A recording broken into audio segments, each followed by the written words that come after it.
que hoy nos acompañan aquí en esta actividad de Jueves Médicos con la Clínica San Francisco. Como les dijimos en la ocasión anterior, el jueves anterior, ya la clínica retoma nuevamente esta actividad en la que se espera unificar criterios médicos y la que de alguna manera pues también espera a través del área de dirección científica y de investigación es llevar este espacio médico a otro nivel. Entonces les damos la bienvenida nuevamente. Quiero saludar también al doctor Luis Fernando Pino, que hoy va a ser nuestro orador, que va a ser la persona encargada pues, de darnos la capacitación. En este momento nos sigue ingresando personas a esta actividad. Quiero recordarles que también está siendo transmitida por Facebook Live y por Instagram Live, que también hace parte de las redes informativas de Clínica San Francisco. Doctor, bienvenido. Voy a dar una breve reseña de la hoja de vida del doctor Pino. El doctor es médico general de la Universidad del Cauca, es cirujano general de la Universidad del Valle, es cirujano también de trauma y emergencias de la Universidad del Valle, magíster en administración en salud en la Universidad del Valle, es profesor de la sección de trauma y emergencias del Departamento de Cirugía de la Universidad del Valle, profesor de pregrado en Cirugía General de la Universidad Libre de Cali, es presidente de la Agremiación de Cirujanos del Valle y actualmente se encuentra vinculado con la Clínica San Francisco desde el mes de marzo de este año, del presente año.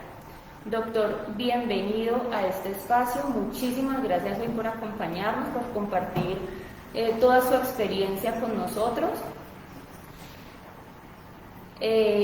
Doctor, quiero en este momento pues darle la palabra para yo proceder nuevamente informándoles cómo vamos a hacer y a llevar a cabo esta actividad.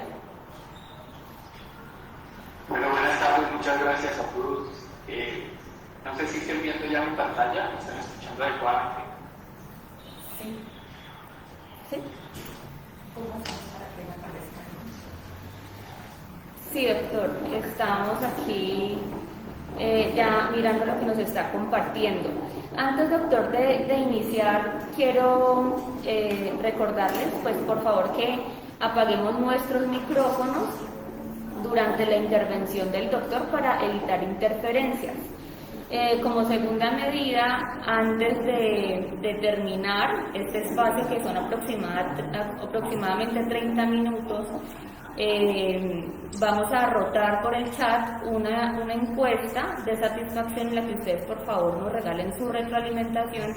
Es muy importante para nosotros conocer su opinión, porque de esa manera pues nosotros podríamos ir perfeccionando mucho más estos espacios pues que lógicamente realiza la Clínica San Francisco pensando en ustedes y es para ustedes.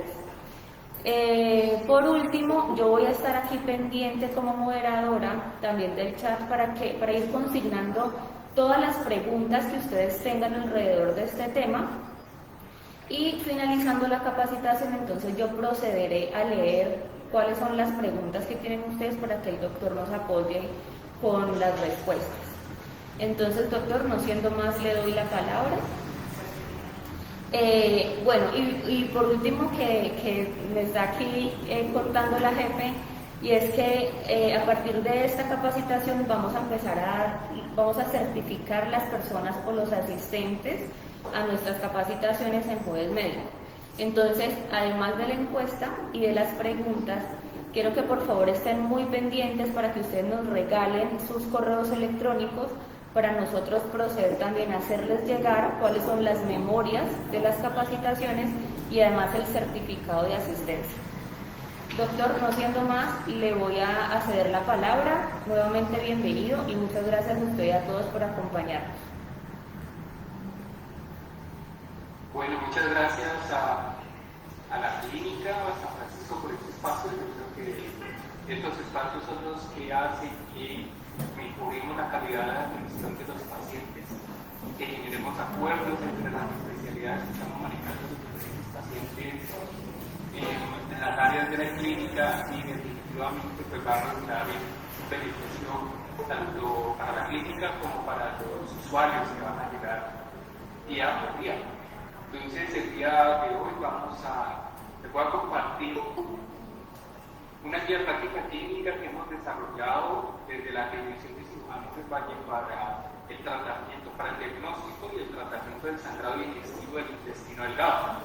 Actualmente este es un tema que puede producir algún tipo de controversia cuando se presentan estos pacientes, porque es algo complejo de identificar y precisamente tomar todos los como un paciente con una hemorragia digestiva alta, con una hemorragia digestiva baja, pero cuando tenemos un sangrado digestivo que no se origina ni en el tracto gastrointestinal superior ni en el inferior, entonces empezamos a pensar de qué estrategias utilizar para hacer el diagnóstico y finalmente hacer el tratamiento con el fin de evitar complicaciones en el paciente.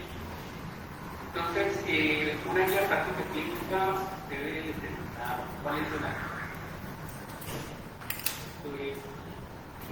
una información que está dirigida a todas las personas que hacen manejo del paciente desde que ingresa al servicio de urgencias hasta que se va. Entonces, esta guía ha sido dirigida para los médicos de urgencias, para los especialistas médicos en las diferentes áreas, para los especialistas quirúrgicos y para los auditorios. Los auditorios es importante tener en cuenta las guías de práctica clínica porque con base en estos lineamientos es que se pueden determinar si algunos estudios están indicados o no están indicados de acuerdo a la medicina basada en la evidencia. Definitivamente este debe ser el criterio para evaluar las actividades que hacemos los operativos, los médicos en los servicios para mirar la auditoría. Pacientes que cubre la guía, entonces vamos a especificar, son pacientes mayores de 18 años con un sangrado digestivo y sospecha de origen en el intestino delgado. Vamos a definir cuáles son los criterios de sangrado digestivo del intestino delgado, cómo vamos a hacer el diagnóstico y finalmente cómo hacer el tratamiento. Los objetivos, entre los objetivos generales, es determinar la orientación diagnóstica y el plan terapéutico de los pacientes con sangrado digestivo de origen en el intestino delgado. Los objetivos específicos de esta guía es establecer la ruta de evaluación de los pacientes con sospecha de sangrado del intestino delgado, la evaluación y el diagnóstico. Y el segundo objetivo grande de la guía es con sangrado del intestino delgado. ¿Cómo hicimos esta guía de práctica clínica? Lo primero que hicimos fue una búsqueda exhaustiva de la literatura. Una búsqueda exhaustiva de la literatura, no solamente colocar en Google sangrado del intestino delgado, sino hacer una búsqueda inicialmente en las páginas que se especializan en recoger las guías de práctica clínica de las diferentes sociedades científicas del mundo y de algunas instituciones de peso de medicina basada en la evidencia. Entonces se hace una revisión de cada una de estas páginas con respecto a la literatura que almacenan con este tema y finalmente se hace una selección de la información para aplicar la información que ellos han publicado a la clínica o al sitio donde nosotros vamos a trabajar. A eso se refiere la lectura crítica de la literatura. La literatura crítica se refiere a la calidad de los artículos publicados, no todo lo que se publica en medicina, en las diferentes páginas o en las diferentes revistas, tiene la mejor metodología y por ende sus conclusiones no son las mejores. Entonces esto se evalúa con una escala que es la escala de Agri. La escala Agri es la guía para evaluar precisamente las guías de práctica clínica. Entonces a las guías que encontramos con respecto a este tema, le aplicamos la escala Gris para mirar cuál es la calidad de dicha guía. Se seleccionaron las guías que tuvieran más del 80% de puntos en la escala de Gris, se seleccionaron como la guía madre. La guía madre es la guía sobre la cual se fundamentan las recomendaciones que vamos a hacer en este momento.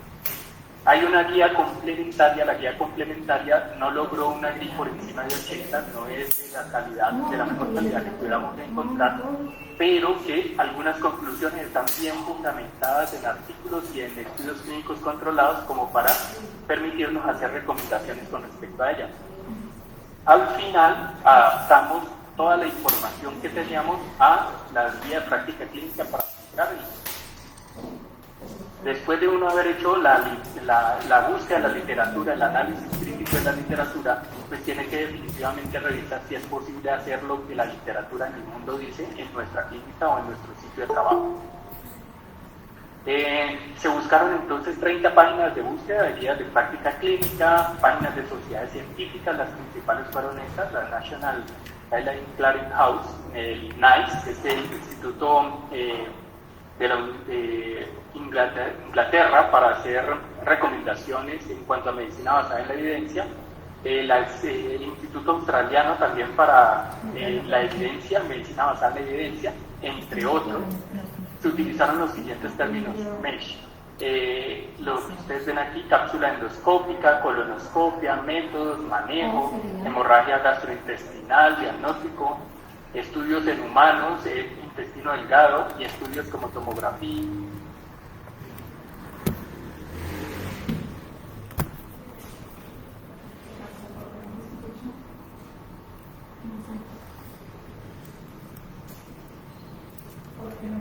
No sé dónde está el señor. Recomendaciones fue esta guía que es de la Sociedad Americana de Gastroenterología. ¿Ya lo escuchas? Es la guía de práctica clínica para el diagnóstico del manejo del intestino delgado. No, maricas, ¿qué? ¿Y dónde está esta madre?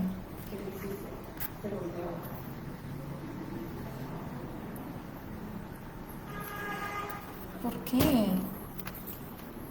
Y básicamente tomamos la determinación del manejo de esta patología. Y la guía complementaria es esta guía publicada en 2008, donde evalúa la eficiencia de la enteroscopia y de la videocápsula endoscópica en los pacientes adultos. Aquí se ve un poco más difícil de observar lo que dice aquí. Era necesario que presentara esto porque son los niveles de evidencia. Los niveles de evidencia son sobre los cuales vamos a dar los grados de recomendación.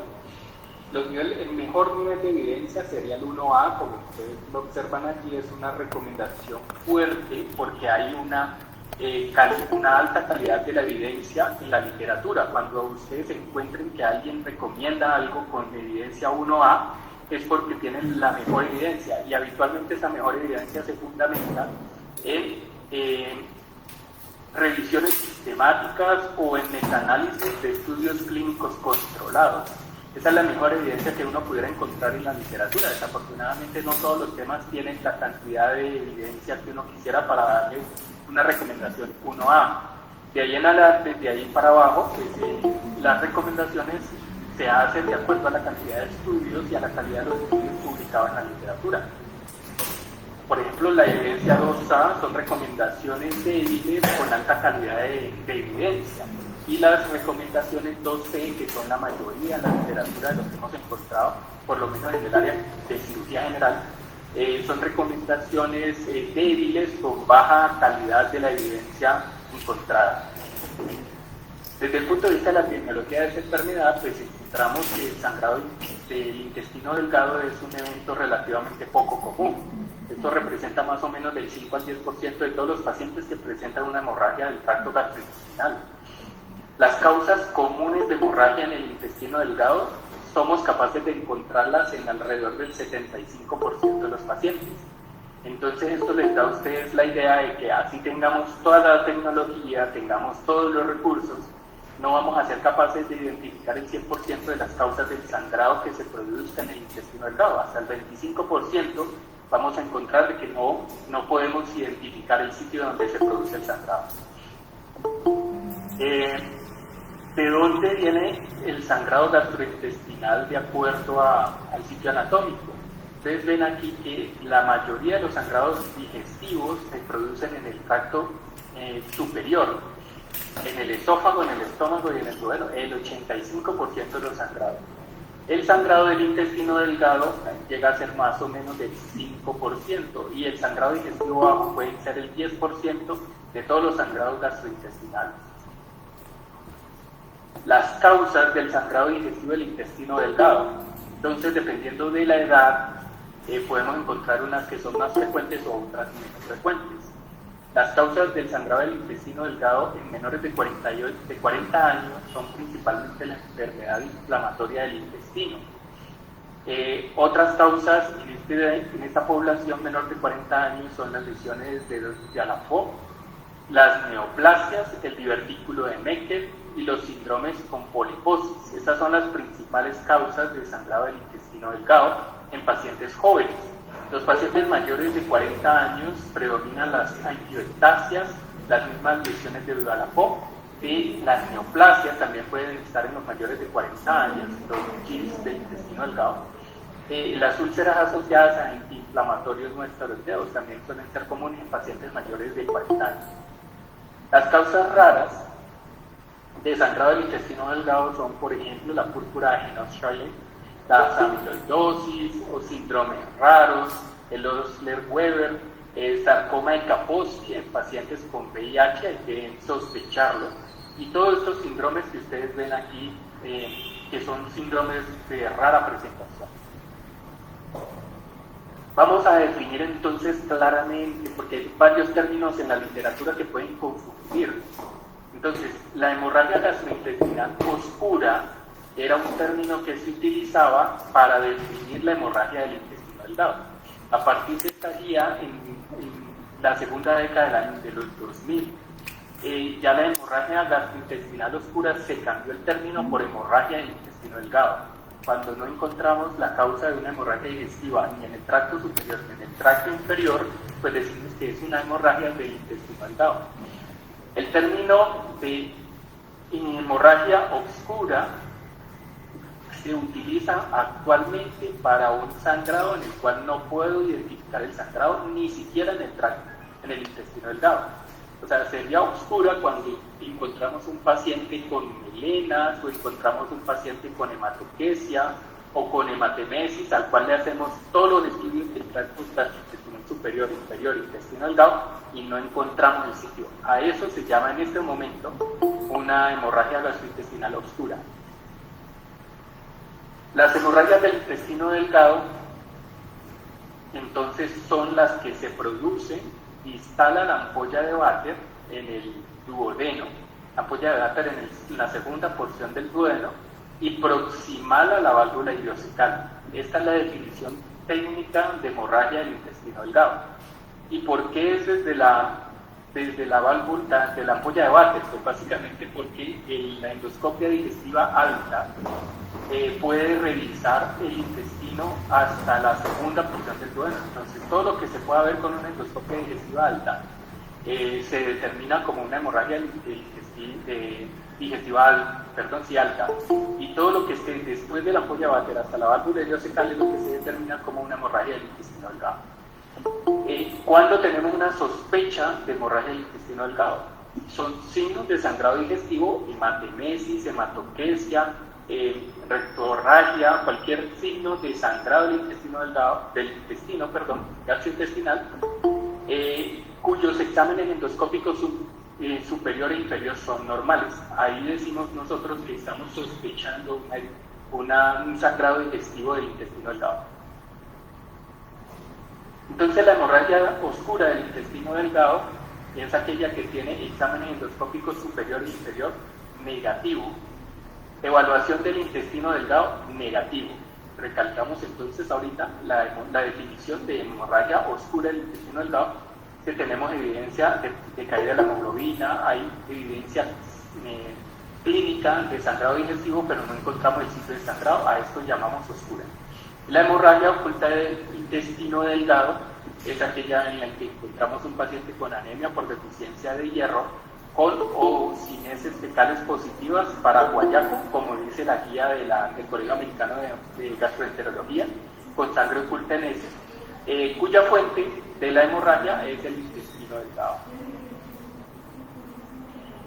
Entonces ahorita pues ya habiendo definido cuáles son las características del sangrado digestivo del intestino delgado, sabiendo de dónde proviene la hemorragia en esos casos, vamos a mirar los métodos diagnósticos para poder determinar esta patología.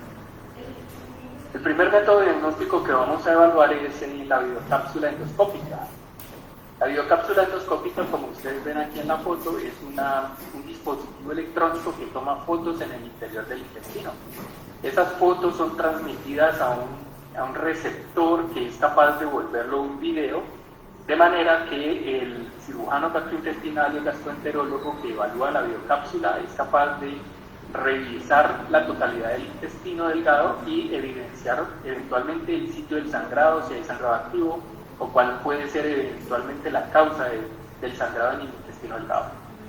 Entonces la videocápsula endoscópica es un dispositivo que mide más o menos esto, 26 por 11 milímetros, tiene el generador de imágenes, tiene una batería que dura alrededor de 8 horas, con un transmisor y una antena, que emite la señal a un dispositivo que se le coloca en el abdomen al paciente, y es el que recibe la información y la traduce finalmente a un video que es capaz de evaluar el gastroenterólogo o el cirujano gastrointestinal. El valor predictivo positivo de la videocápsula endoscópica es del 94 al 97%, es decir, un estudio de videocápsula endoscópica que encuentra un sangrado, pues, la posibilidad de encontrar el sangrado es más o menos del 97%. Y el valor predictivo negativo llega a ser hasta el 100%, es decir, que después de haberle hecho una videocápsula endoscópica al paciente, si esta es negativa, no muestra alguna lesión, puede llegar hasta el 100% de probabilidad de que en realidad no haya tenido un sangrado en ese momento en que se hizo el estudio. La técnica entonces para la videocápsula endoscópica es que el paciente debe estar en ayuno entre 8 y 12 horas antes del procedimiento. Ingiere la videocápsula, el paciente más o menos a los 30 minutos está dentro del estómago. El paciente puede beber después de 2 horas de haber ingerido la cápsula y puede comer después de las 4 horas. Las imágenes tomadas por la cápsula se transmiten a través de 8 sensores fijos a la pared abdominal, como lo estamos explicando. Esto se graba a un dispositivo alimentado por una batería y después se transmite a un video que pueden evaluar pues ya los especialistas que hacen este tipo de exámenes. El equipo se retira más o menos después de las 8 horas, que es lo que dura la batería, y más o menos en ese tiempo, el 85% de los casos, ya la cápsula ha llegado al cierre, que es lo que nos interesa saber. Al final del procedimiento, los datos del registrador descargan más o menos 50.000 imágenes que el especialista puede ver entre 40 y 60 minutos en forma de video. La enteroscopia es el otro método diagnóstico que podemos utilizar para el sangrado digestivo del intestino delgado. La enteroscopia puede hacerse con un colonoscopio. Eventualmente hay descripciones en la literatura donde se ha visto con colonoscopios pediátricos. Esto podría evaluar más o menos 60 centímetros, sea superior o sea inferior. Habitualmente es superior, inferior con un colonoscopio va a ser mucho más difícil hacerlo, pasar de la válvula ileocecal. El enteroscopio de avance es otro dispositivo que tiene una longitud mucho mayor a la que se utiliza para una endoscopia o una colonoscopia. Tiene más o menos 2 a 2.5 metros con canales de biopsia y puede alcanzar unos 90 centímetros después de la polla de váter. Hay un dispositivo con sobretubo que es el de doble balón, como ustedes lo ven en la imagen, un dispositivo que puede alcanzar entre 30 y 160 centímetros. Este dispositivo de doble balón es capaz, él va haciendo, con el enteroscopio va avanzando, infla el balón, retrae, puede pasar el enteroscopio más adelante, volver a inflar el balón, retraer el intestino, volver a pasar el enteroscopio, y de esa forma ir avanzando hacia distal cuando se está haciendo la enteroscopia. Esta enteroscopia de doble balón se puede hacer por vía oral o por vía anal. El tiempo promedio para cada abordaje es más o menos de 75 minutos, y ese procedimiento pues se recomienda dar bajo anestesia general. Alguien ha recomendado sedación consciente, pero pues puede ser un procedimiento muy molesto. Aquí a la derecha ustedes ven una radiografía donde se ha hecho una enteroscopia que ha llegado prácticamente hasta la válvula ileocecal. Entonces la enteroscopia de doble balón puede establecer un nuevo diagnóstico en alrededor del 34 al 80%. Puede generar una intervención terapéutica entre el 46 y el 76% de los casos y puede lograr una enteroscopia total más o menos entre el 40 y el 80% en manos de un endoscopista con experiencia. La otra forma de hacer diagnóstico en hemorragia del intestino delgado son las imágenes. Ustedes pueden ver aquí una tomografía de rutina y pueden ver un enteroTAC. El enteroTAC también puede ser usado para el diagnóstico de la hemorragia del intestino delgado y vamos a ver cuál es el rendimiento de este estudio. Entonces, en cuanto al diagnóstico, las recomendaciones, y aquí en adelante vamos a ver las recomendaciones para hacer el diagnóstico del sangrado digestivo del intestino delgado. La primera pregunta, Pico, que se respondieron en el Colegio Americano de Gastroenterología es si en pacientes con síntomas de hemorragia digestiva alta, en quienes se ha practicado una endoscopia digestiva con resultados normales o incompleta, debe realizarse una segunda endoscopia previo al estudio del intestino. La respuesta a esto es que una segunda mirada endoscópica superior debe ser considerada en casos recurrentes de milenas, hematemesis o una endoscopia de vías digestivas altas previa incompleta. ¿Cuál es la razón de hacer una segunda endoscopia en un paciente con hemorragia digestiva que puede ser superior y que la primera endoscopia fue negativa? Alguien diría, bueno, ¿para qué le vamos a hacer una segunda endoscopia si la primera fue negativa? Pues no vamos a encontrar nada. Pues básicamente esta recomendación de repetir la endoscopia es porque en el 25% de los pacientes con sangrado digestivo superior, la segunda endoscopia es capaz de identificar el foco del sangrado. Entonces, 25% es un volumen alto de pacientes en los cuales se puede hacer el diagnóstico con una segunda endoscopia. Entonces, esta es una recomendación fuerte con bajo nivel de evidencia. Segunda pregunta, Pico, en cuanto al diagnóstico. En presencia de hemorragia digestiva baja, en quienes se ha practicado una colonoscopia con resultados normales o incompleta, ¿debe realizarse una segunda colonoscopia previo al estudio del intestino delgado? La respuesta es que sí.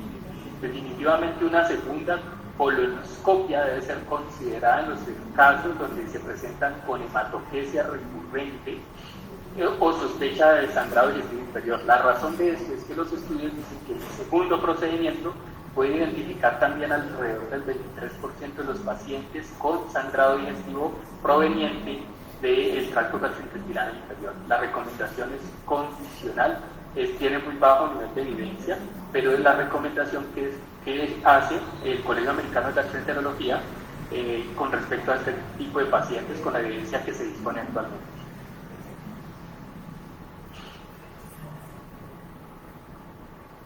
Entonces la siguiente pregunta es, bueno, ya hice dos endoscopias y no encontré el sitio del sangrado, el paciente sigue con melenas y la hemoglobina bajando. Ya hice dos colonoscopias y en las dos colonoscopias los endoscopistas no encontraron el sitio del sangrado. La pregunta es, ¿debe evaluarse el intestino delgado para determinar el origen del sangrado? Entonces la respuesta es obviamente que sí. Las segundas revisiones endoscópicas son normales. Miren aquí las recomendaciones. Si ya le hice dos endoscopias, dos colonoscopias al paciente y aún así son negativas, no encontramos el sitio del sangrado, el siguiente paso es la evaluación del intestino delgado. Eso es una recomendación fuerte, moderado nivel de evidencia. Siguiente pregunta, en pacientes con síntomas de sangrado digestivo, en quienes se ha descartado sangrado digestivo alto o bajo, ¿debe utilizarse la videocápsula endoscópica como primera línea? Esta pregunta se refiere a si yo ya sé que con dos endoscopias, dos colonoscopias no encontré el sitio del sangrado, ¿debo estudiar el intestino delgado? Digamos que sí. Entonces, ahora, ¿con qué estudio debo arrancar? ¿Videocápsula endoscópica, con enteroscopia o con una enterorresonancia? La recomendación como primera línea para investigar el sangrado del intestino delgado es la videocápsula endoscópica. Esta debe ser considerada como un procedimiento de primera línea para la evaluación del intestino delgado, después de que se ha descartado que no esté sangrando ni arriba ni abajo. Es una recomendación fuerte y con moderado nivel de incidencia. En pacientes con sospecha de lesiones del intestino delgado proximal, cuya videocápsula endoscópica es negativa, es necesario hacer una enteroscopia superior para identificar el origen del sangrado. Ya sabemos, esta pregunta es para aquellos pacientes que tienen melenas o que tienen hematemesis, que le hicieron una videocápsula endoscópica y no encontraron el sitio del sangrado. Entonces, ¿qué sigue? Pues lo que sigue es hacer una enteroscopia superior para determinar el origen del sangrado. Entonces, debido a la menor tasa de detección de lesiones en el duodeno y el yeyuno proximal con una videocápsula endoscópica, se debe realizar una enteroscopia superior si se sospechan lesiones proximales. ¿Cuándo sospechamos lesiones proximales? Lo que acabamos de decir, pacientes con hematemesis o con melenas, que nos hacen pensar en un sangrado digestivo alto. Les hice 2 endoscopias negativas, les hice una videocápsula endoscópica negativa. ¿Qué sigue? Una enteroscopia superior. Esa es una recomendación fuerte de muy bajo nivel de evidencia. En sangrado digestivo del intestino delgado, la videocápsula endoscópica previa puede mejorar el rendimiento diagnóstico de la enteroscopia para determinar el origen del sangrado. Esta pregunta se refiere a si yo ya sé que está sangrando de arriba, probablemente, ¿será que necesito hacer la videocápsula endoscópica o arranco de una vez con una enteroscopia? La evidencia científica dice que la videocápsula endoscopia debe realizarse antes de la enteroscopia para aumentar el rendimiento diagnóstico. Porque como ustedes vieron en la presentación, la videocápsula endoscópica puede tener un valor predictivo positivo de encontrar una lesión superior más alto que nos puede determinar el origen del sangrado. Y si el origen del sangrado definitivamente es, por ejemplo, un tumor de GIS o puede tener unas angioectasias, pues ya sabremos qué hacer en ese momento. Y si son, por ejemplo, unas angioectasias, la enteroscopia superior con procedimiento de electrofulguración podría ser la resolución del caso. Es decir, en este tipo de pacientes, utilizar una videocápsula endoscópica antes de la enteroscopia aumenta el rendimiento diagnóstico y debería hacerse con una recomendación fuerte de alto nivel de evidencia. Ahora, si el paciente está sangrando masivamente con respecto al control del sangrado, ¿qué debo hacer? ¿La enteroscopia será más eficiente que la videocápsula endoscópica? En un paciente con un sangrado masivo que está inestable, por ejemplo, donde usted le hace una endoscopia digestiva, no encuentra el sangrado, hace una colonoscopia, no encuentra el sangrado y el paciente se presume que está sangrando, la idea es que la enteroscopia puede considerarse en casos de hemorragia masiva cuando la videocápsula esté contraindicada. Pues si usted tiene un paciente que está sangrando activamente en este momento y usted le hizo una endoscopia o una colonoscopia, pues una videocápsula endoscópica no es el procedimiento de elección. Debería usted pensar en hacer una enteroscopia para identificar el sitio del sangrado y poder tomar determinaciones sobre qué hacer con respecto a ese sangrado. Eso es una recomendación fuerte de alto nivel de evidencia. Imágenes diagnósticas. Entonces, en pacientes con sospecha de sangrado digestivo del intestino delgado, se pueden utilizar estudios varitados para realizar el diagnóstico, es decir, unas vías digestivas en pacientes con sangrado que sospechamos que tienen intestino delgado. Pues resulta que no. Los estudios varitados no deben ser usados porque no se ha comprobado que tengan una capacidad diagnóstica de las lesiones del intestino delgado como para recomendarlos. Entonces no se deben hacer estudios varitados en sospecha de sangrado del intestino delgado, es una recomendación fuerte, alto nivel de evidencia. La enterografía tomográfica computarizada es útil en el diagnóstico de lesiones intestinales no detectadas en la videocápsula endoscópica. Para aquellos pacientes en los que usted tiene una biocápsula endoscópica que es negativa, y usted, según las recomendaciones, debería seguir según la sospecha con una enteroscopia superior o inferior. Pero dado el caso usted no tenga una enteroscopia, ¿qué debería hacer? Entonces la recomendación es hacer una enterografía tomográfica computarizada en pacientes cuando usted tenga la sospecha y la biocápsula sea negativa. ¿Para qué nos sirve el enteroTAC? Porque tiene alta sensibilidad en la detección de masas neurales del intestino delgado y tiene una superioridad para identificar, localizar dichas masas y la habilidad para guiar una enteroscopia posterior. Si ya definitivamente usted hizo una biocápsula endoscópica y esa fue negativa, le hizo un enteroTAC y identificó un tumor de las paredes del intestino delgado, ya usted toma la decisión, pues lo pasa a cirugía para hacer la resección y anastomosis de la zona donde está el tumor, o si usted necesita hacer algún diagnóstico previo a la resección del tumor, pues usted pudiera utilizar una enteroscopia o superior o inferior para identificar pues el tipo de tumor que tenga. En pacientes con sospecha de sangrado del intestino delgado, la tomografía computarizada tiene mejor rendimiento que la resonancia magnética para realizar el diagnóstico. Entonces usted puede ser que en su sitio de trabajo tenga una tomografía y tenga la resonancia. Entonces usted puede hacer una enteroTAC o una resonancia del intestino delgado. La recomendación de la guía es hacer una tomografía computarizada. Es preferible sobre la resonancia para la evaluación del sangrado del intestino delgado. La resonancia puede ser usada en pacientes con contraindicación de tomografía o para evitar la radiación en pacientes jóvenes. Esto es una recomendación condicional de muy bajo nivel de evidencia.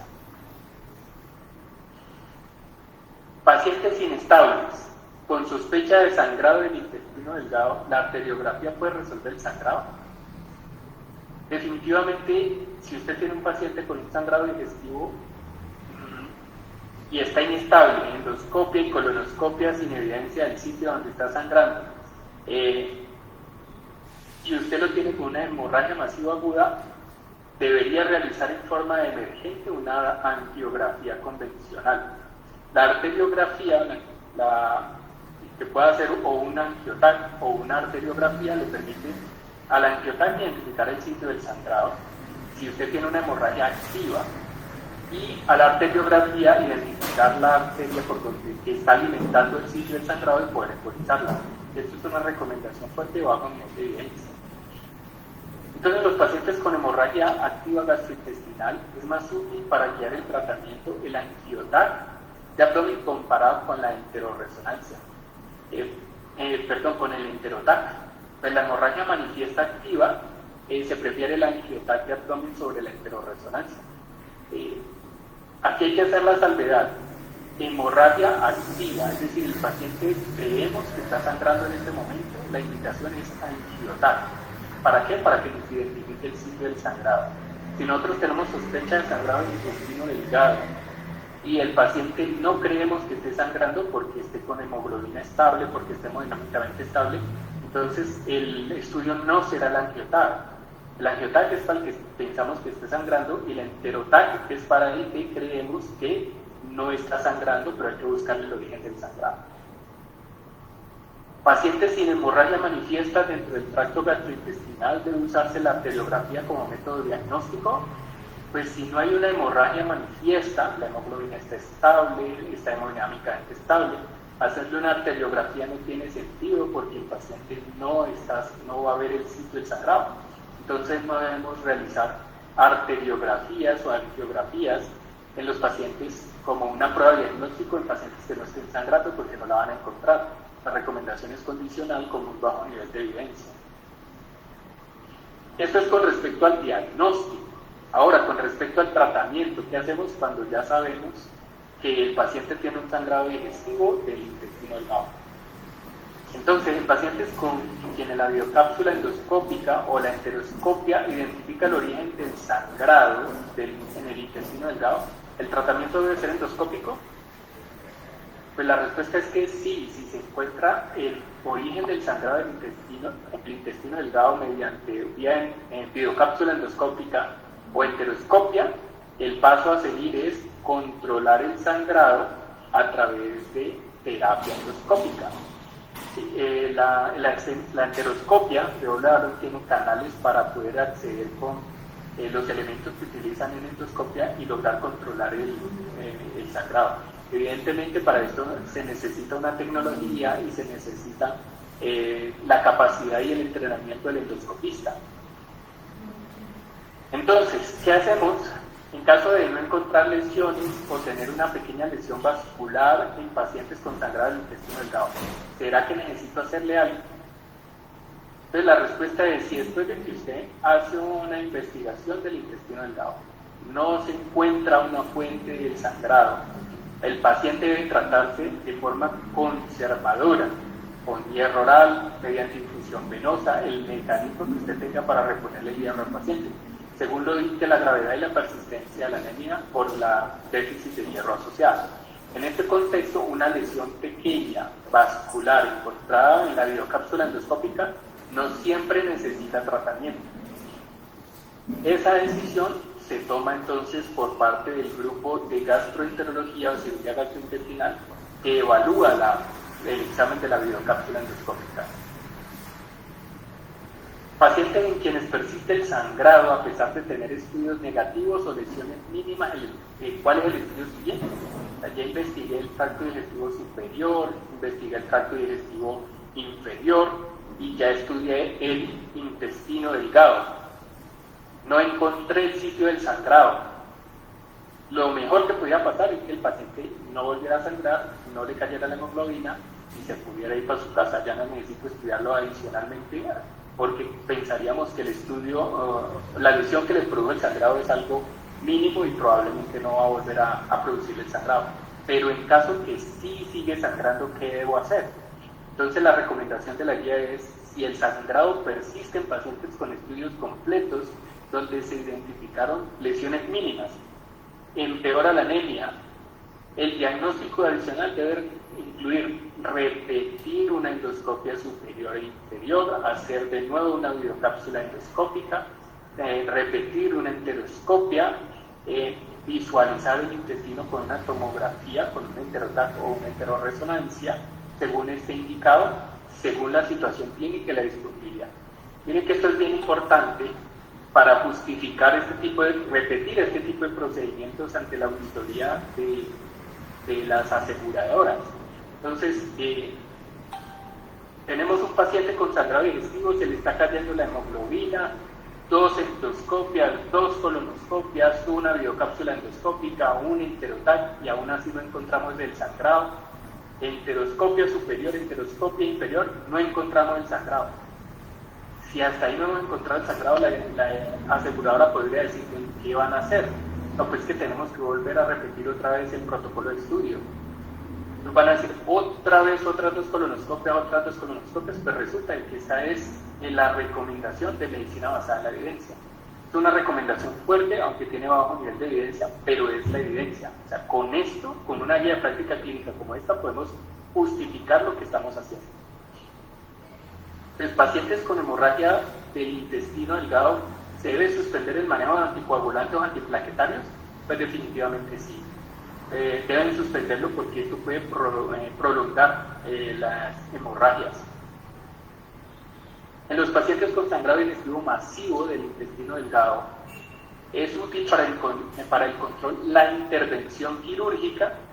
Ustedes dirán, bueno, ¿por qué las hemorragias digestivas? Y muchos de los cirujanos dicen también, ¿por qué las hemorragias digestivas las tiene que estudiar el cirujano y no las estudia una especialidad médica como medicina interna?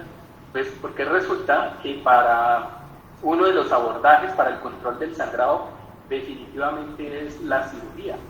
Entonces, con respecto a los pacientes que tienen sangrado digestivo masivo, que ya sabemos que está en el intestino delgado, es útil la intervención quirúrgica.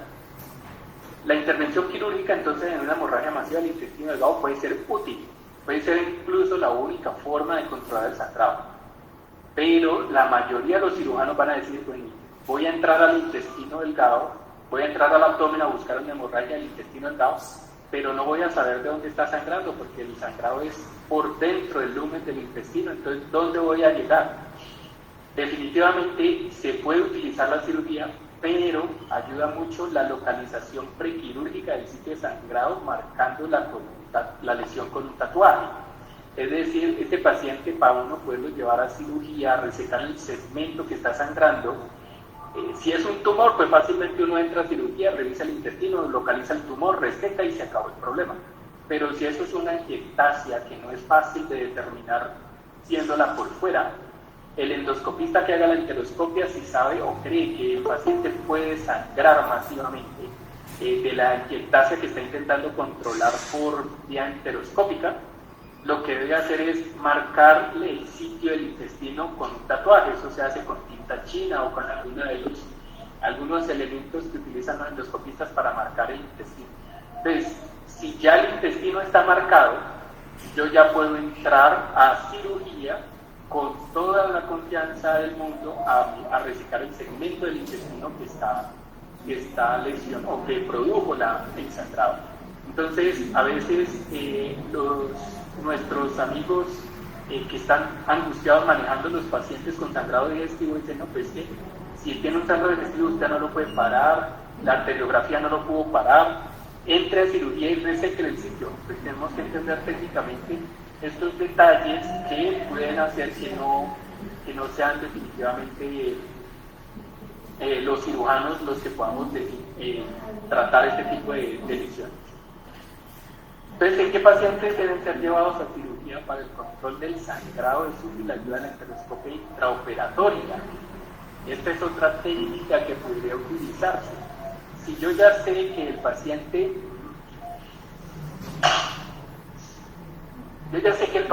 tiene un sangrado digestivo que no está ni arriba, ni el sangrado digestivo superior, ni está abajo, y está solamente en el intestino delgado. Le hicimos una videocápsula endoscópica y esa videocápsula endoscópica nos dijo que era una ectasia.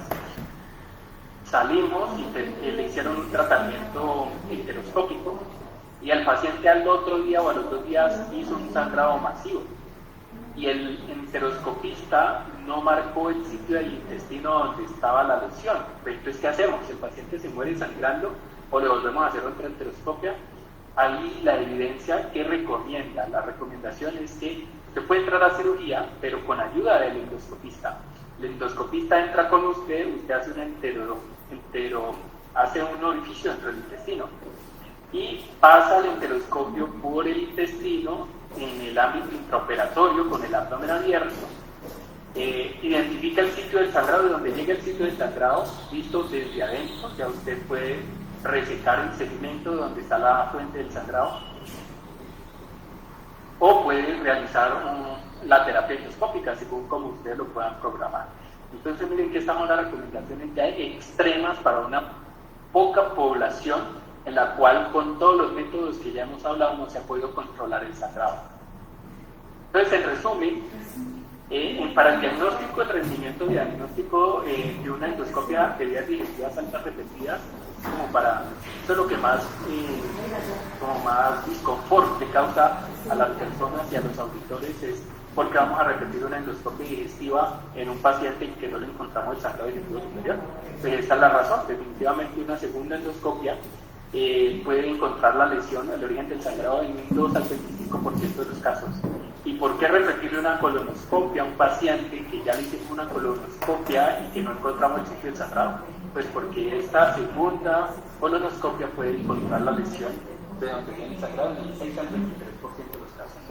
Esta es la evidencia sobre que nos ayudamos para tomar decisiones con respecto a la búsqueda del sangrado digestivo intestinal.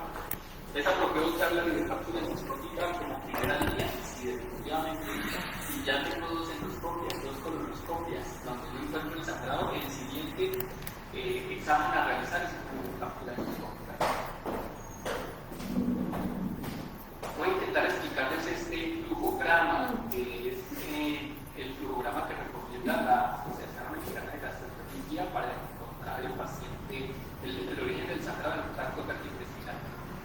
Entonces, si usted sospecha un sangrado del intestino delgado y es abierto, o sea, usted lo puede es evidente, no es oculto, usted puede entonces repetir la endoscopia si es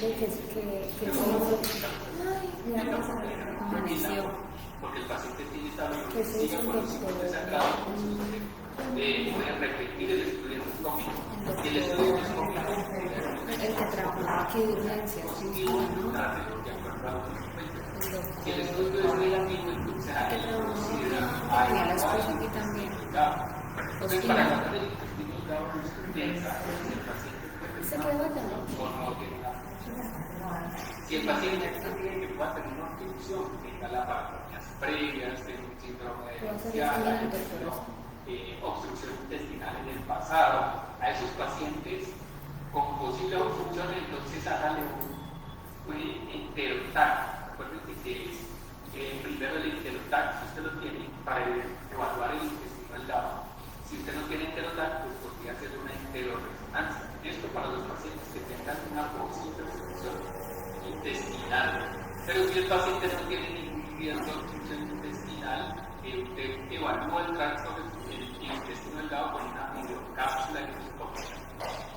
Entonces, ahí lo que dice es que si usted tiene una videocápsula endoscópica negativa, usted puede usar un enterotac o una enteroresonancia.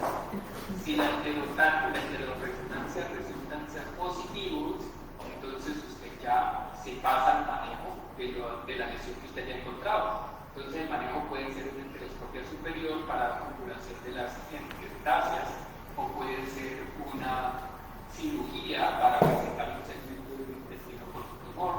Entonces aquí usted ya resuelve el problema. Si la videocápsula endoscópica es positiva y encuentra la lesión, pues usted definitivamente hace lo que necesite para solucionar el problema del paciente. Pero si la videocápsula es negativa, entonces usted puede justificar una nueva evaluación. Entonces la nueva evaluación, como lo decía la guía, es, usted tiene ya, hasta este momento vamos en el cuadro casi inferior, usted ya tiene 2 endoscopias, 2 colonoscopias y tiene una videocápsula endoscópica que es negativa. Entonces, si el paciente sigue teniendo la hemoglobina o se va a centro estable, o sigue con rellenas, o sigue con las manifestaciones del sangrado digestivo, entonces usted debe considerar repetir otra vez todos los estudios, endoscopia, videocápsula endoscópica, enterotac, todos los estudios que ya hemos hablado. Si el paciente con la videocápsula endoscópica negativa, entonces usted podría pensar, se justifica seguir estudiándolo, o la hemoglobina ya está estable, ya el paciente no tiene evidencia de sangrado, está hemodinámicamente bien, entonces usted puede optar por observarlo, darle suplementos de hierro, recuperar la hemoglobina y seguirlo estudiando sin volver a tener otro episodio. Así es más o menos como se maneja o se enfoca el sangrado digestivo del intestino delgado según la Asociación Mexicana de Gastroenterología. ¿Qué hacemos con los pacientes con sangrado masivo y que creemos que es del intestino delgado? Entonces, primero, estabiliza el paciente con los líquidos, páselo a la música, júntalo. Si el paciente sigue estable, hace la angiografía. Si la angiografía es positiva, detecta el sitio del sangrado, entonces emboliza el que con eso le va a mejorar el sangrado. La primera herramienta de un paciente estable con un sangrado digestivo del intestino delgado no es la cirugía, porque son todos la cirugía y para el sangrado. ¿No? La primera elección de un paciente estable que tiene un sangrado que presupone es el intestino delgado de la angiografía, la radiografía con embolización.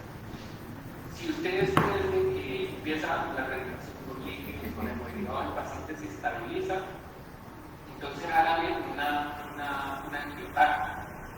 El angiotac le va a permitir identificar el sitio del sangrado y probablemente la causa. Si usted en el angiotac